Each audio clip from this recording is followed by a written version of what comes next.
Olá, meninos, tudo bem?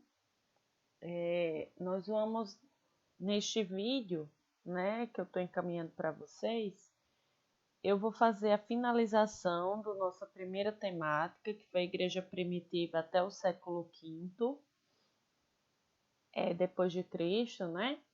E aí, ficou faltando alguns tópicos, não são muitos, né? Mas ficou faltando algumas coisas serem tratadas. E aí eu decidi fazer o vídeo para não atrasar, né, as nossas discussões, não ficar difícil também de compreender discussões futuras. E aí eu decidi mandar também um vídeo sobre a finalização da temática que nós estávamos discutindo, né?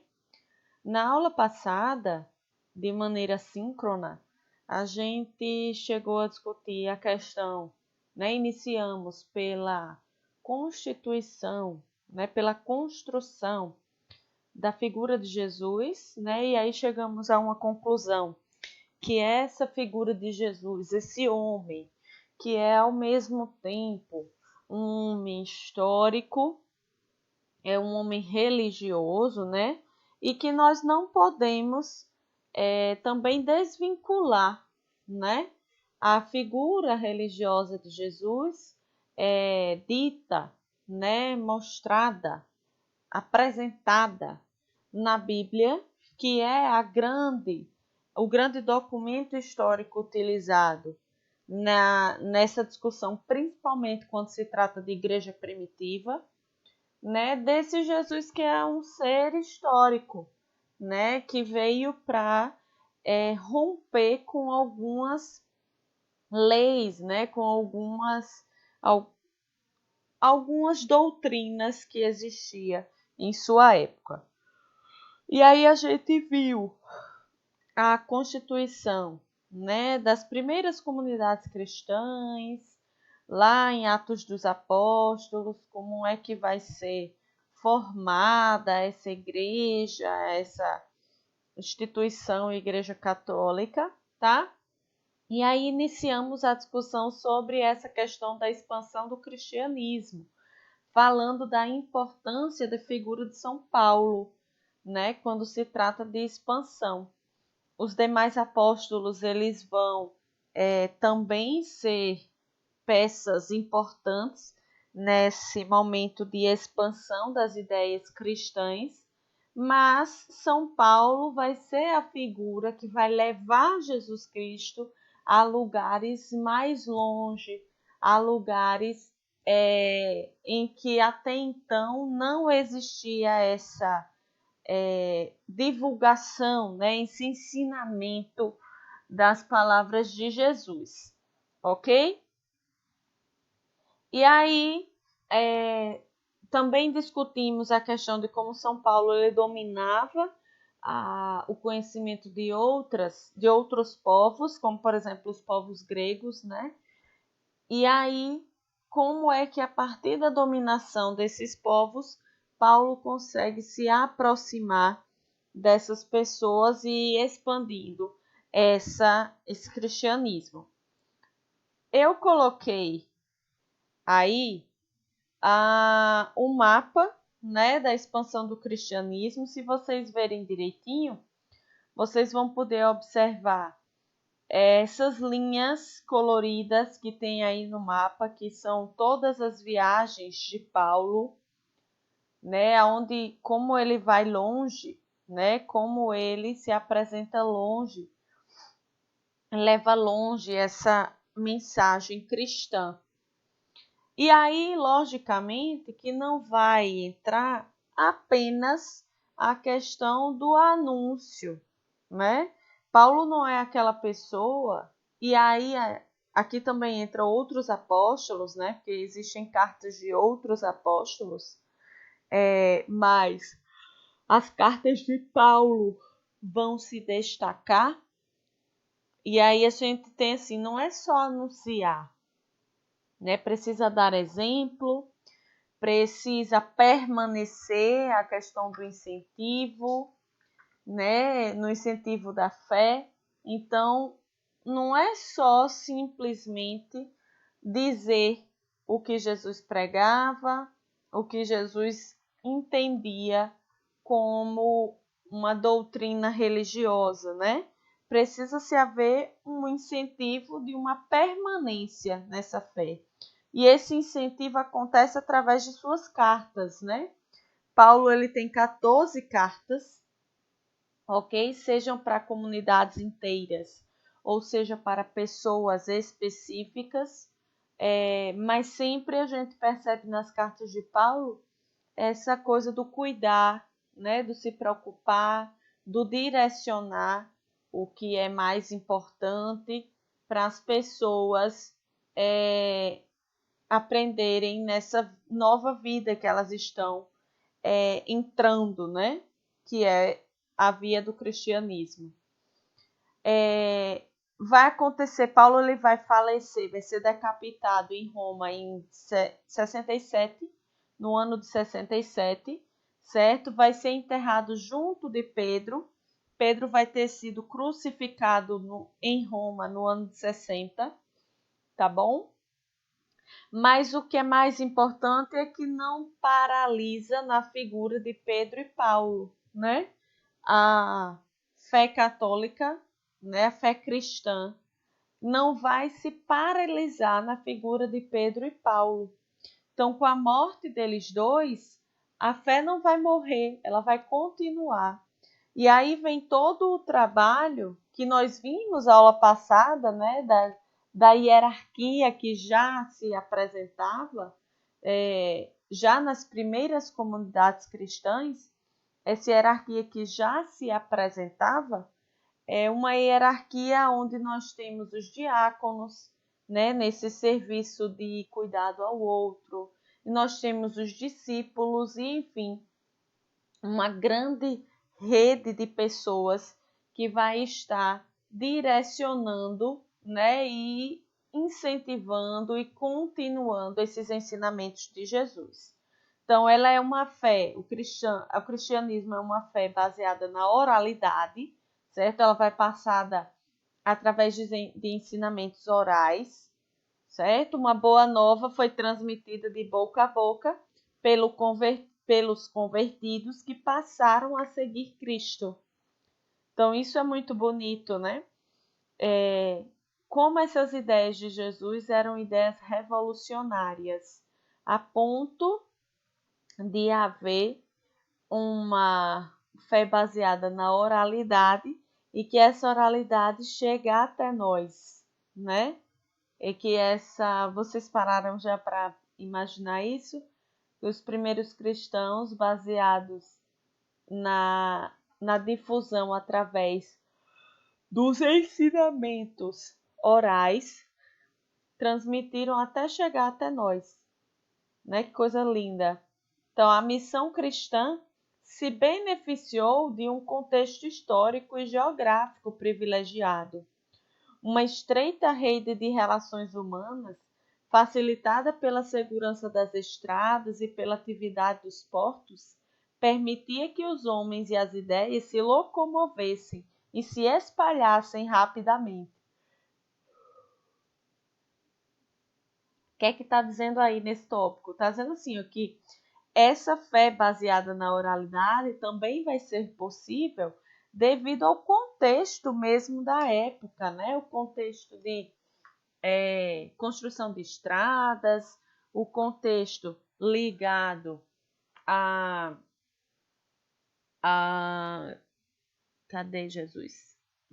As atividades dos portos, né? Então, assim, nós podemos ver que é algo que se espalha também por conta da facilidade do próprio contexto histórico a qual esse cristianismo está se iniciando, né? Está se baseando. E aí não tem como a gente falar dos primeiros cristãos e não falar das perseguições a esses cristãos, né? Vai ser algo muito importante, vai ser algo muito relevante. Esses cristãos eles vão ser não só expoliados, quer dizer, obrigados a negar algo ao qual acreditam, né? Como executados mesmo. E aí vai acontecer uma forte forte mesmo campanha contra esses cristãos na Ásia, na África, em Roma. Na África, esses cristãos vão ser fortemente perseguidos, né? Eles vão receber pressões do povo de onde eles habitavam mesmo, como pressões outras, né, de outros lugares. Então, assim, as perseguições não serão tópicos, né? Não serão pontos isolados, mas vai ser algo bem marcante durante esse início da Igreja Católica. E aí, por conta disso, logicamente, houveram os grandes mártires, né? Houveram muitos martírios. E aí eu coloquei para vocês a definição do que é mártir.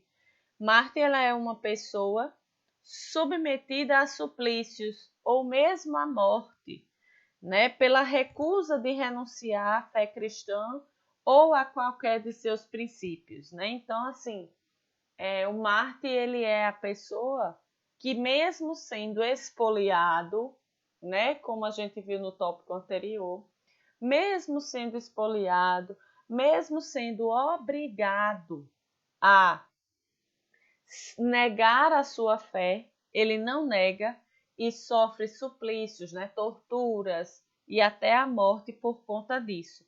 E aí nós temos, com certeza vocês conhecem, uma grandíssima quantidade de pessoas que vão ser de várias histórias que serão de mártires, né?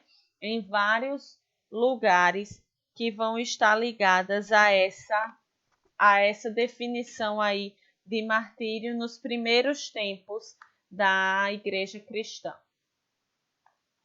E aí no livro História da Igreja de Pierre Pierrard, que é esse que nós estamos estudando, né, que nós estamos nos detendo, diz assim, olha, Valeriano, através de 2 editos, certo, agrava essa legislação, visando, sobretudo, a cabeça do corpo cristão, bispos, padres, diáconos.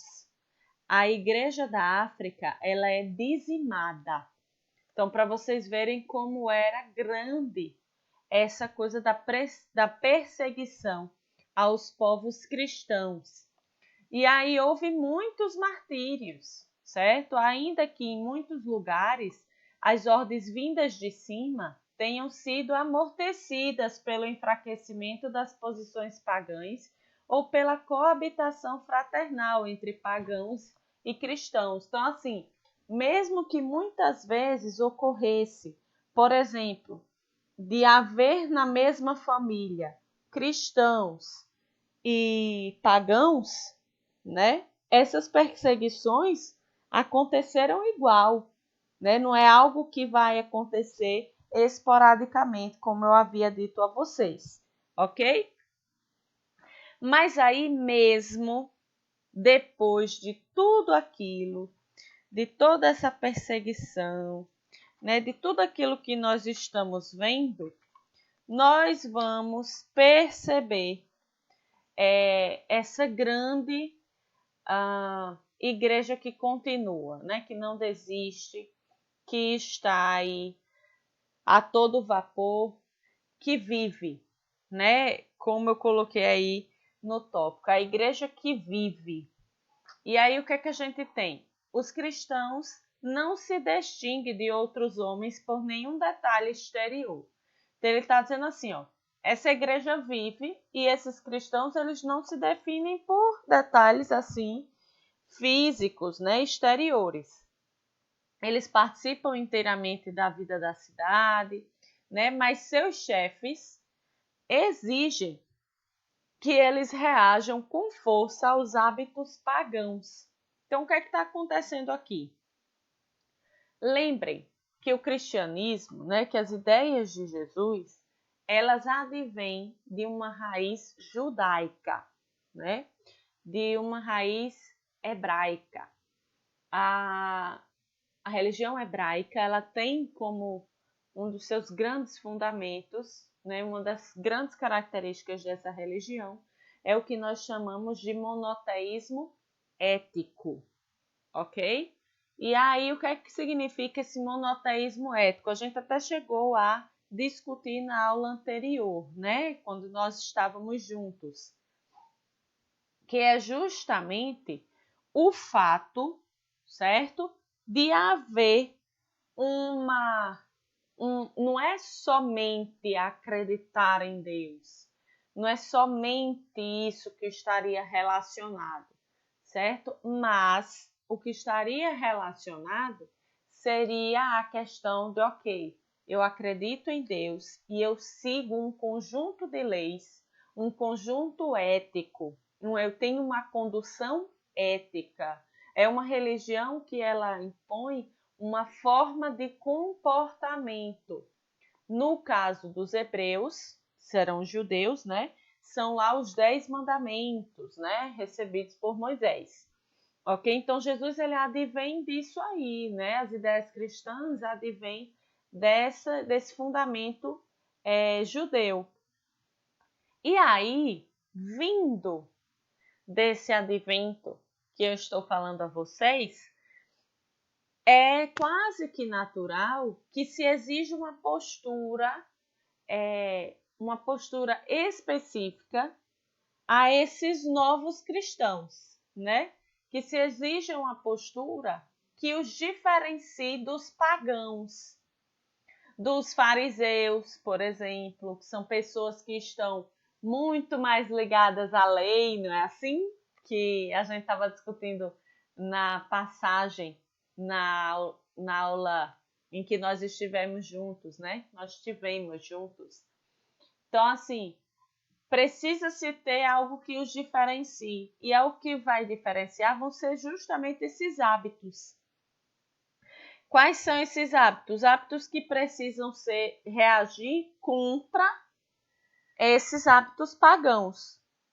Professora, que hábitos pagãos são esses? Primeiro, luxo da moda, bebedeiras, espetáculos obscenos ou cruéis, divórcio. O evangelho deve instruir as relações cotidianas, né? E o que é mais interessante nesse período é que, por exemplo, há a instituição de alguns sacramentos, como o sacramento da reconciliação. Nós já vemos aqui, dentro da igreja primitiva, a partir dessa exigência de conduta, né, nós já vemos a instituição desses sacramentos justamente para auxiliar, para ajudar esses novos cristãos a se desenvolver na caminhada, né, a complexificar, a aprofundar a sua fé. E aí, olha só, diz o seguinte: pede-se a homens fracos que tenham uma atitude viril, um controle permanente de gestos e pensamentos, a iniciação dos catecúmenos e a reconciliação dos pecadores não são formalidades ou ritos destituídos de sentido. Exigem uma força e uma humildade singulares. Né? E aí, falando sobre aquilo que eu tinha dito a vocês, sobre o sacramento da penitência, diz o seguinte: a disciplina da reconciliação, sacramento da penitência, abrange a confissão do pecado ao padre, a exclusão pública do pecador que passa à fileira dos penitentes, a reconciliação, que tem lugar na Páscoa como o batismo. Para os casos de adultério, o homicídio ou apostasia, a penitência dura muito tempo, por vezes indo até a morte. Os rigoristas chegam ao ponto de advogar que a reconciliação seja negada aos casos graves de reincidência.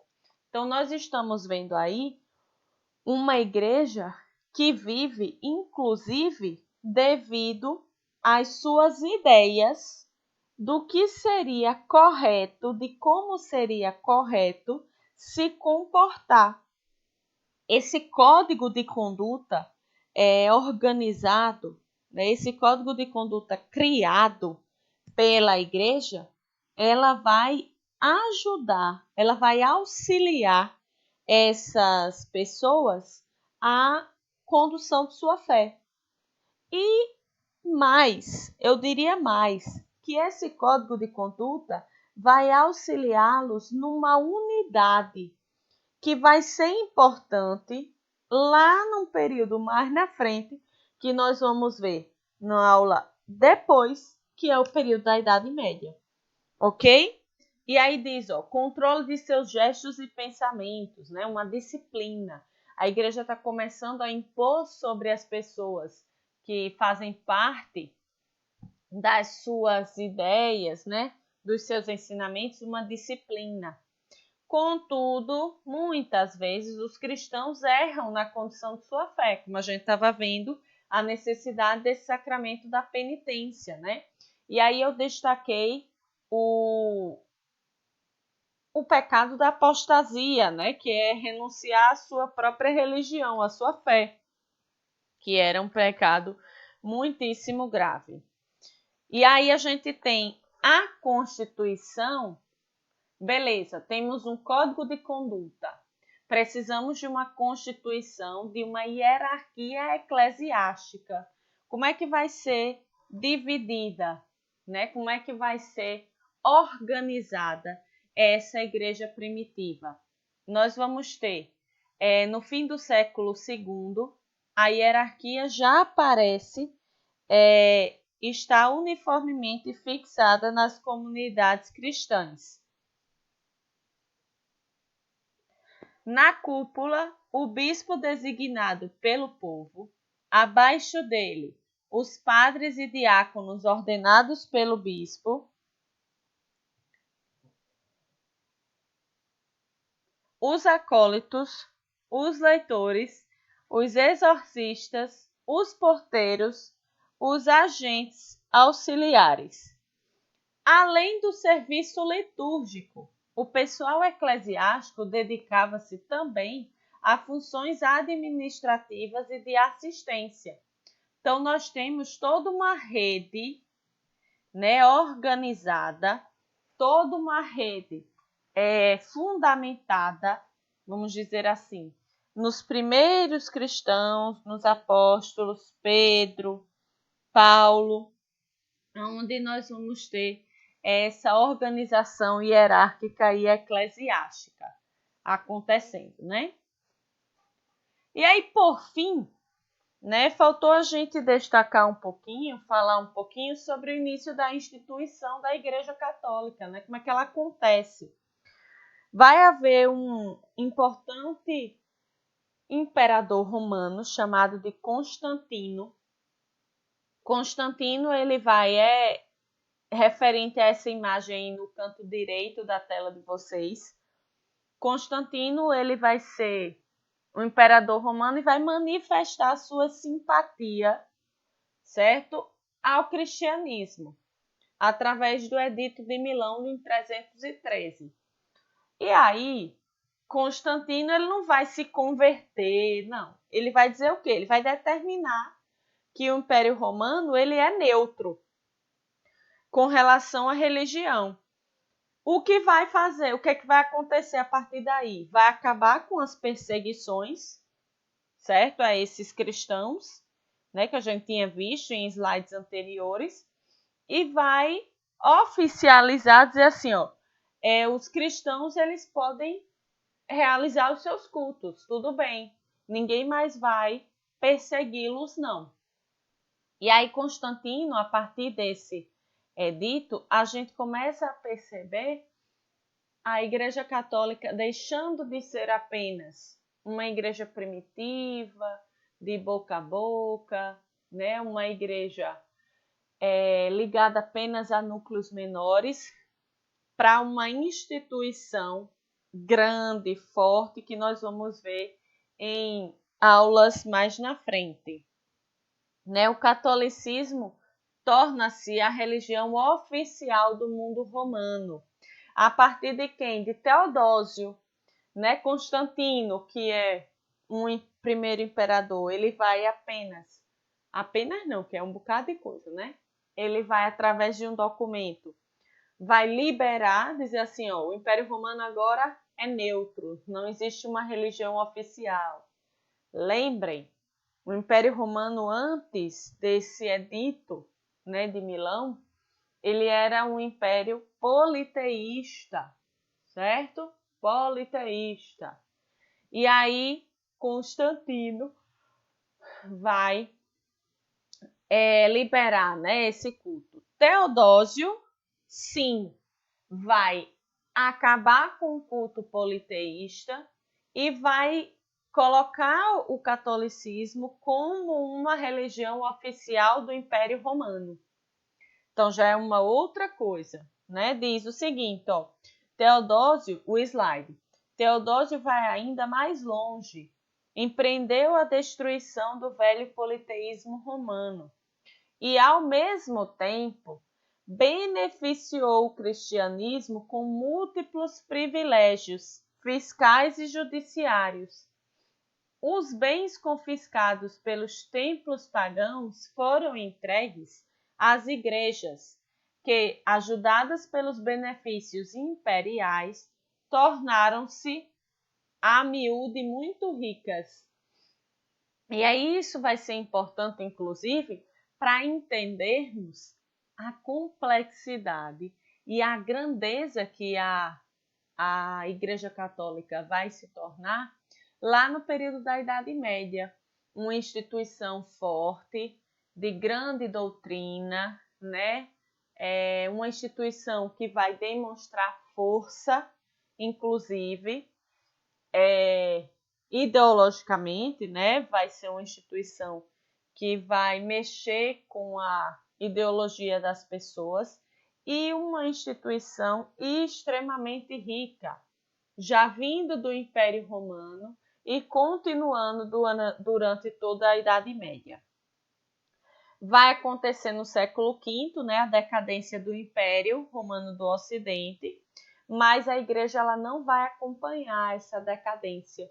Na verdade, no próximo conteúdo, né, que é a Igreja feudal, nós vamos ver que ela vai continuar e continuar forte, e que, devido ao contexto todo que está acontecendo na Europa por essa Idade Média, ela vai se tornar a grande instituição de força e de unidade que vai demonstrar segurança às pessoas no sistema feudal. Então, eu espero que vocês tenham entendido, tenha me feito clara. Se tiver alguma dúvida sobre esse conteúdo, pode mandar um e-mail, pode mandar lá no meu WhatsApp, ou então guarda a dúvida para a gente discutir na aula do dia 19, tá bom? Um grande abraço a todos, fiquem com Deus e até o próximo encontro.